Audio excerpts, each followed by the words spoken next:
Colby Covington trashes Dustin Poirier and his Louisiana swamp trash family, saying him and his little kid that he uses as a prop. Covington and Poirier were former teammates at American Top Team in Coconut Creek, Florida, but Colby was forced to leave the gym last year due to rising tensions with several of his teammates, Poirier included. Speaking on a recent edition of Submission Radio, Covington continued to take shots at Poirier and his family. As far as Covington goes, Poirier is just acting nice for the cameras and that he isn't a nice guy in real life. That's the only fight, guys. Him and his family. They're Louisiana swamp trash. Him and his little Jezebel of a wife. Him and his little kid that he uses as a prop like he's a family man. The fake charity guy, which is a write-off for his business. He doesn't really donate that money for kids and people. He's just using that as a tax write-off. He's a fake nice guy on camera, and he's a piece of shit off camera. I've seen this guy. I know how he is. I've seen how he treats other people. He's a piece of shit, he's a dirtbag, and I'm gonna expose him.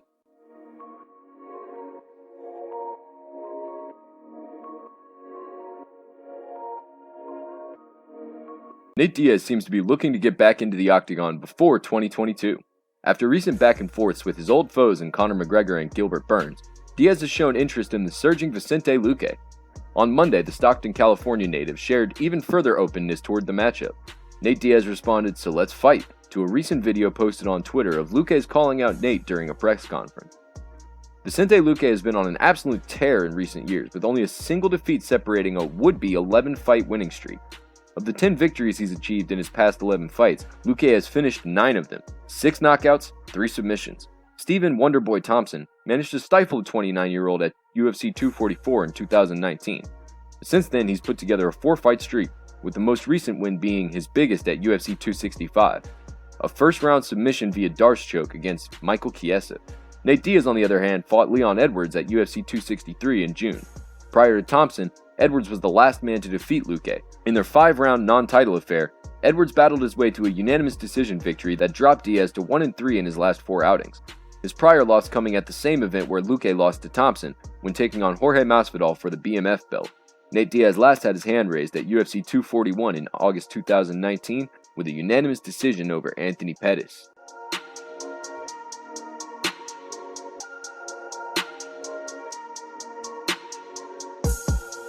On a recent episode of the Below the Belt podcast, Brendan Schaub reacted to the recent altercation between Conor McGregor and Machine Gun Kelly at the VMAs. He had the following to say: "This is what's interesting, and this is where I think a disservice has been done with this YouTuber and celebrity boxing stuff.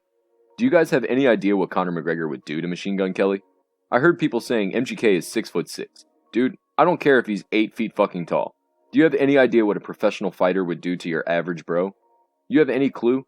The line has gotten so blurry because we're in this weird YouTube celebrity boxing world where everybody thinks they're tough, or the idea of a fighter is just the same as these other guys because you're all dressed up like assholes on the red carpet. He's a fucking lion among a bunch of dudes in makeup, and it would have been almost better if Machine Gun Kelly had gone for Conor, so Conor could have just thrown a left hook and knocked him out so people can realize what's going on here.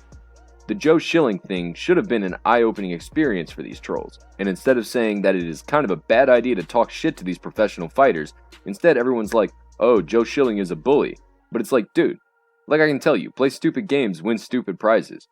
And that goes for anybody out there, man. I know Conor only has one leg. I know he lost to Dustin Poirier, but you're not Dustin Poirier, you're Machine Gun Kelly. You're a 6'6" dude who is rail thin with a tattoo on your chest and jewels on your jaw, dude. They just get it twisted. And in his world, I'm sure in his crew, maybe he's the tough wild guy. I get all that, and good for you, dude. In the rockstar world, maybe you're a tough guy. Compared to Conor McGregor, you're a soy boy, dude. Fighters play by a different set of rules. The lack of respect is insane to me, man. Insane.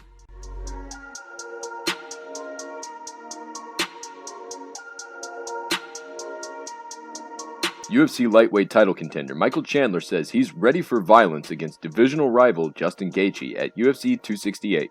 Chandler meets Gaethje on November 6th at UFC 268 in what should be an absolute war between two of the best lightweights on the UFC roster. With Chandler coming off a stoppage loss to Charles Oliveira at UFC 262, and with Gaethje coming off a submission defeat to Khabib Nurmagomedov at UFC 254, both fighters need to get back into the win column. Speaking to MMA Junkie ahead of UFC 268, Chandler promised fight fans they can expect nothing less than a barn burner of a fight between the two 155-pound title contenders. I think we go out there and we find out who takes the first backward step.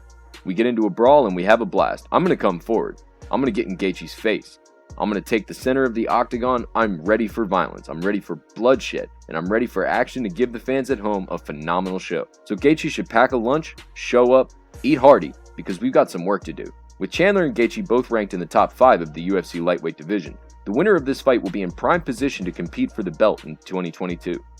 The two rivals have had some choice words for each other in the lead up to their fight at UFC 268, so now that they actually get to step into the octagon and punch each other in the face, both men should be highly motivated to get in there and shut each other up. It's an important fight at 155 pounds, and based on how these two fight, it should be an absolute war.